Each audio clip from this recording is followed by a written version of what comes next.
And this is a competitive game where players are going to be spending 3 days and 3 nights in Tokyo, traveling around and trying to complete different objectives. There's going to be an objective for each day that you can only complete before the end of that day. And then you're going to be visiting different locations, placing tokens there to indicate that you visited that location, which will also gain you victory points at the end of the game. And then there's also going to be your individual cards that you're gaining throughout the game that are going to present you with different missions and objectives that, if you complete those, can also gain you victory points. Of course, to do all this, you're going to have to spend various types of resources, and that's where the different cards come into play, because there are going to be cards that can grant you resources, cards that are going to be giving you different must-see locations that if you're able to go there, you'll gain additional bonuses. And then also culture cards, which act as those mission cards that if you meet the requirements of the card and then also pay its cost, you're going to be gaining a really nice benefit. But one other thing to note about the culture cards and the must-see cards is that those can both be discarded at any time to gain some amount of resources or money,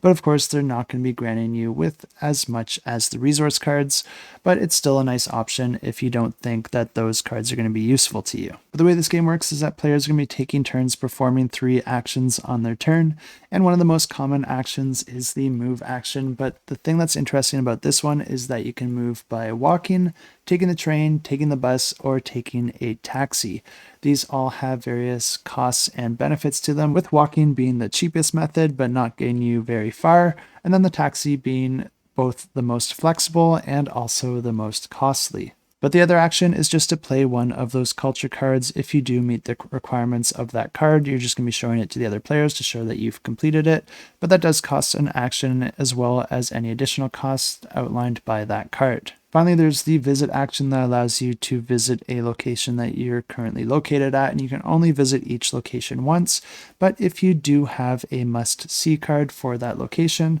that's going to be gaining you some additional bonuses. Once every player has performed all their actions, that's going to be triggering the end of the day, where players will all be able to draw back up to their hand limit. You can draw any of the cards from any of the decks that you like, but there's also going to be these different hotel tokens out on the board, and if you do end the day at a location that also has a hotel, that's going to be granting you with some additional bonuses as well. But at the end of the game, you're going to be tallying up all the victory points, and the player with the most victory points wins the game. And if you are interested in this one, you can check it out. I'll have it linked down below.